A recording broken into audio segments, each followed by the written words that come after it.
Shri M Jayachandran, ഒരുപക്ഷെ ഈ തെരഞ്ഞെടുപ്പിൽ, നിലമ്പൂർ തെരഞ്ഞെടുപ്പിൽ നമ്മൾ കണ്ടതാണ് കെ സി വേണുഗോപാൽ ഉണ്ടാക്കി വെച്ച ആ പ്രസ്താവന, കൈക്കൂലി പ്രസ്താവന. അതിന് പിന്നാലെയാണ് ഏറ്റവും അപകടകരമായ ഒരു കാര്യം നമ്മൾ കണ്ടത്. ഈ രണ്ട് ഡയലോഗുകളാണ്. ഒന്ന് കെ സി വേണുഗോപാൽ അഖിലേന്ത്യാ സെക്രട്ടറി പറഞ്ഞ കൈക്കൂലി ഗഡു കൊടുക്കുന്നു എന്ന് പറഞ്ഞ തരത്തിൽ. രണ്ടാമത് പറഞ്ഞതാണ് ഏറ്റവും അപകടകരമായത്. വി ഡി സതീശൻ മാധ്യമ മുമ്പിൽ പറഞ്ഞതാണ് മതരാഷ്ട്രവാദികളല്ല ജമാഅത്തെ ഇസ്ലാമി. ജമാഅത്തെ ഇസ്ലാമിയോട് കൈകൊടുത്തുകൊണ്ട് 4 വോട്ടിന് വേണ്ടി അപകടകരമായ രാഷ്ട്രീയം കളിച്ച UDF-ന്റെ നിലപാട് അത് ഒരുപക്ഷെ നിലമ്പൂരിൽ മാത്രമല്ല, വരുന്ന നിയമസഭാ തെരഞ്ഞെടുപ്പ്, തദ്ദേശ തെരഞ്ഞെടുപ്പിൽ അടക്കം എന്താണ് നടക്കാൻ പോകുന്നതിൻ്റെ കൂടി സൂചനയാണ്.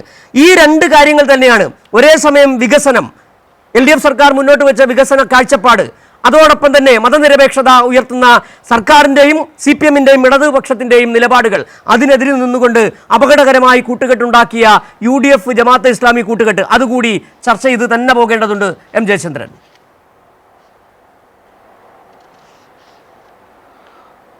അതെ സിജു, അതിനോടൊപ്പം തന്നെ അതിനു മുമ്പ് ഈ നമ്മുടെ സേനാപതി വേണു എറിഞ്ഞിട്ടിട്ട് പോയ ചില ആക്ഷേപങ്ങളും കൂടെ ഉണ്ട് ക്ഷേമനിധിയുമായിട്ട് ബന്ധപ്പെട്ട്. അതുകൊണ്ടൊന്ന് പറഞ്ഞിട്ട് ഞാൻ ഇതിലേക്ക് വരാം, താങ്കളുടെ ചോദ്യത്തിലേക്ക് വരാം.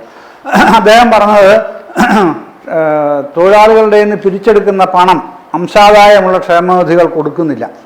ഇതായിരുന്നല്ലോ പ്രധാനപ്പെട്ട ഒരു ആക്ഷേപം. അദ്ദേഹം ചർച്ച ബഹിഷ്കരിച്ച് പോയെങ്കിലും കൈരളിയുടെ പ്രേക്ഷകർ കേൾക്കുമല്ലോ, അവർ കേൾക്കാൻ വേണ്ടി തന്നെയാണ് ഈ കാര്യങ്ങൾ, അതിൻ്റെ വസ്തുത എന്താണെന്നുള്ളത് പറയുന്നത്. ഇത് ഈ കേരള മോട്ടോർ തൊഴിലാളി ക്ഷേമനിധി ബോർഡ്, കേരള ചുമട്ടുതൊഴിലാളി ക്ഷേമനിധി ബോർഡ്, കേരള പീഡിക തൊഴിലാളി ക്ഷേമനിധി ബോർഡ്, കേരള കള്ള് വ്യവസായ തൊഴിലാളി ക്ഷേമനിധി ബോർഡ്, കേരള അബ്കാരി തൊഴിലാളി ക്ഷേമനിധി ബോർഡ് എന്നിവിടങ്ങളിൽ 2024 മെയ് മാസം വരെയുള്ള പെൻഷനാണ് വിതരണം ചെയ്തിട്ടുള്ളത്. 2024 മെയ്, ഒരു വർഷം മുമ്പാണ്. എന്നാൽ കേരള കെട്ടിട നിർമ്മാണ ക്ഷേമനിധി ബോർഡിൽ 2023 മെയ് വരെ കൊടുത്തിട്ടുള്ളൂ. അപ്പോൾ 2 വർഷം കഴിഞ്ഞു അവിടെ കെട്ടിട നിർമ്മാണ ക്ഷേമനിധി ബോർഡിൽ.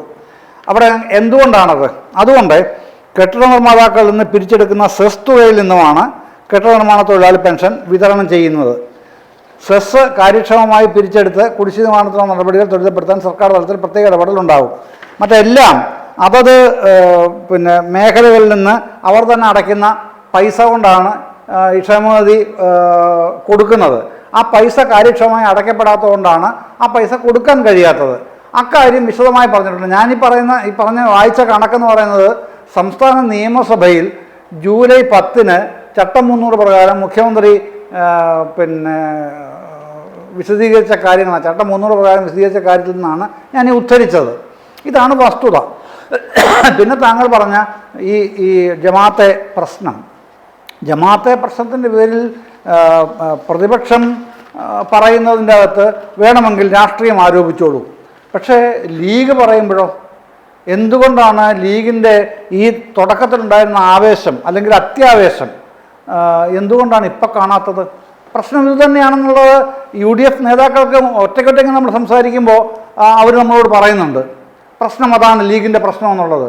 പക്ഷെ തുറന്നവർക്ക് ഒരു തെരഞ്ഞെടുപ്പ് രംഗത്തായതുകൊണ്ട് അവർ പറയുന്നില്ല എന്നുള്ളൂ. ഇത് കഴിയുമ്പോൾ ലീഗ് പറയാൻ പോകുന്നത് കേട്ടോളൂ എന്താണെന്നുള്ളത്. അവർ ഒരിക്കലും അത് അംഗീകരിക്കില്ല, മുസ്ലിം ലീഗ്. പക്ഷേ മുസ്ലിം ലീഗിനെ കൂടെ മുഖവിലേക്ക് എടുക്കാതെയാണ് ഈ ഇലക്ഷനിൽ എല്ലാ തരത്തിലുള്ള ഇലക്ഷനിയറിങ്ങിനും അതിശക്തമായി മുമ്പിൽ നിൽക്കുന്ന UDF-ലെ കക്ഷി എന്ന് പറയുന്നത് മുസ്ലിം ലീഗാണ്. അതിൻ്റെ താഴെയാണ് കോൺഗ്രസ് വന്നിട്ടുള്ളത്. അത്രയും ആവേശകരമായിട്ടാണ് അവരുടെ പ്രവർത്തനങ്ങൾ ഇടപെട്ടിരുന്നത്. പക്ഷേ ഇപ്പോൾ ഈ പ്രശ്നം വന്നേ പിന്നെ അത്ര തീവ്രമല്ല എന്നുള്ളത് കാണാനും കഴിയും. ആ രംഗത്തെ സാധീനക്കാർ നേരിട്ട് അറിയുന്ന കാര്യങ്ങളാണല്ലോ, അവിടെ ഉള്ള ആളായതുകൊണ്ട്, പ്രവർത്തിക്കുന്ന ആളായതുകൊണ്ട്. അപ്പോൾ അത് നമ്മൾ കാണുകയാണ്. എന്തുകൊണ്ടാണ് ഈ വെൽഫെയർ പാർട്ടി എന്ന് പറയുന്നത് ജമാഅത്തെ ഇസ്ലാമിയുടെ രാഷ്ട്രീയ മുഖമാണ് എന്നുള്ളത് ഇനി പറഞ്ഞു കൊടുക്കേണ്ട കാര്യമൊന്നുമില്ല കേരളത്തിൽ ആർക്കും. അതെല്ലാവർക്കും സുവ്യക്തമായി ബോധ്യപ്പെട്ടിട്ടുള്ള കാര്യമാണ്. അത് നേരത്തെ തന്നെ അവർ 2015-ലാണ് ഈ വെൽഫെയർ പാർട്ടി ഉണ്ടാവുന്നത്. ഉണ്ടായിക്കഴിഞ്ഞതിന് ശേഷം അടുത്ത തെരഞ്ഞെടുപ്പിൽ തന്നെ 2015 തദ്ദേശ തെരഞ്ഞെടുപ്പിൽ ആർക്കാണ് പിന്തുണ കൊടുത്തതെന്ന് നോക്കിയാൽ മതിയല്ലോ. അത് LDF-നല്ലല്ലോ. അപ്പോൾ വെൽഫെയർ പാർട്ടിയുടെ രാഷ്ട്രീയ ഈ പക്ഷപാതിത്വം തന്നെ പറയണം. അതങ്ങനെ തന്നെയാണ് വന്നിട്ടുള്ളത്. പക്ഷേ അത് കൂടുതൽ ജമാഅത്തയുടെ മുഖ്യമായി മാറുന്നത് പിന്നീടുള്ള ഇലക്ഷനുകളിലാണ്. അതിനൊരു കാരണമായിട്ട് പറഞ്ഞത് എന്താണെന്ന് അറിയാമോ? അത് നമ്മളെല്ലാം കണ്ടിട്ടുള്ളതാണല്ലോ. കേന്ദ്രത്തിൽ ഹിന്ദുത്വ പ്രത്യയശാസ്ത്രം അധികാരത്തിൽ വന്നു. അതുകൊണ്ടാണ് അവർ ആ ഓപ്പൺനെസ്സിലേക്ക് വന്നതെന്നാണ് പിന്നീട് പറഞ്ഞത്. പിന്നീട് അത് ജമാഅത്തയുടെ പരസ്യമായിട്ടുള്ള ഇടപെടലായിട്ട് മാറുകയും ചെയ്തു. അങ്ങനെ ജമാഅത്തെ ഇസ്ലാമി അവരുടെ മാസ്റ്റർ ബ്രെയിനാണ്. അല്ലെങ്കിൽ അവരുടെ ബ്രെയിൻ ചൈൽഡാണ് വെൽഫെയർ പാർട്ടി. ആ ബ്രെയിൻ ചൈൽഡിനെ ഇറക്കി വിടുമ്പോൾ അത് മുസ്ലിം ലീഗിന് ആ തരത്തിൽ ഉൾക്കൊള്ളാൻ കഴിയില്ല. കാരണം മുസ്ലിം സമുദായത്തിൽ ഇവരുടെ ആശയഗതികളെ വളരെ പണ്ട് മുതൽ തന്നെ മൗദൂദിസ്റ്റ് ആശയങ്ങളെ പണ്ട് മുതൽ തന്നെ എതിർക്കുന്ന നിലപാടാണല്ലോ AP വിഭാഗ സുന്നികൾക്കുള്ളത്, മുജാഹിദുകൾക്കുള്ളത് ഒക്കെ അങ്ങനെയാണ് നിൽക്കുന്നത്. ആ തരത്തിലുള്ള ഒരു നിൽപ്പ് കൊണ്ടാണ് അവർക്കത് ഉൾക്കൊള്ളാനേ കഴിയാത്തത്. ആ ഉൾക്കൊള്ളാൻ കഴിയാത്തത് അവർ വ്യത്യസ്തമായി തന്നെ നിലപാടുകൾ പറയുന്നുമുണ്ട് UDF-ൽ. പക്ഷെ കോൺഗ്രസ് അത് മുഖവിലേക്ക് എടുക്കുന്നില്ല. കോൺഗ്രസ് പറയുന്നത് എന്താണോ അതനുസരിച്ചാൽ മതി ലീഗ് അടക്കമുള്ള UDF-ലെ ഘടകകക്ഷികൾ. അതായത് അതിൻ്റെ അർത്ഥം എന്താണെന്നറിയാമോ? അവരാണ് മേജർ പാർട്ട്ണർ. ആര്? കോൺഗ്രസ്. അപ്പം മേജർ പാർട്ട്ണർ പറയുന്നത് മൈനർ പാർട്ട്ണർ, ബാക്കിയുള്ള മൈനർ പാർട്ട്ണർമാരായിട്ടാണ് അംഗീകരിച്ചിരിക്കുന്നത്. അല്ലാതെ അവർക്ക് വലിയ അവകാശവും അധികാരമൊന്നും കൊടുത്തിട്ടില്ല. മൈനർ പാർട്ട്ണർമാരാണ് അവരെല്ലാം. അപ്പം മേജർ പാർട്ട്ണർ എന്ത് തീരുമാനിക്കുന്നോ പറയുന്നോ അത് അതേപോലെ ഉൾക്കൊണ്ട് അതനുസരിച്ച് നടന്നോളണം എന്നുള്ളതാണ് അവരുടെ തീട്ടൂരം. പക്ഷേ അതങ്ങനെ വിഴുങ്ങാൻ തയ്യാറില്ല ലീഗ് എന്നുള്ളതാണ് ഇപ്പോഴത്തെ പ്രശ്നം വന്നിരിക്കുന്നത്. അതാണ് അതിൻ്റെ അകത്തെ പ്രശ്നം. പക്ഷേ സമുദായത്തിനുള്ളിലോ വോട്ടർമാർക്കിടയിലോ, അത് മുസ്ലിം സമുദായത്തിലെ വോട്ടർമാർക്ക് ഇടയിൽ മാത്രമല്ല, നിലമ്പൂരിലെ എല്ലാ സെക്കുലർ വോട്ടർമാരുടെയും, അതേതെങ്കിലും പാർട്ടിയുടെ വോട്ടർമാരല്ലല്ലോ. വോട്ടർമാരെന്ന് പറയുന്നത് വോട്ട് ചെയ്യുമ്പോഴാണ് ഏതെങ്കിലും പാർട്ടി സ്ഥാനാർത്ഥിക്ക് വോട്ട് ചെയ്യുന്നത്. പക്ഷെ അവരെല്ലാം ആ സെക്കുലർ മനോഭാവത്തിൽ നിൽക്കുന്നവരാണ്. ആ സെക്കുലർ മനോഭാവത്തിൽ നിൽക്കുന്ന ആൾക്കാരുടെ RSSൻ്റെ അതേ മനോഭാവത്തോടെ നിൽക്കുന്ന ന്യൂനപക്ഷ വിഭാഗത്തിലെ ഒരു തീവ്രവാദ സ്വഭാവമുള്ള കക്ഷികൾ തന്നെയാണ് ജമാഅത്തെ ഇസ്ലാമി അവരുടെ മുമ്പിൽ. അവർ മുമ്പിൽ വരുന്നില്ല.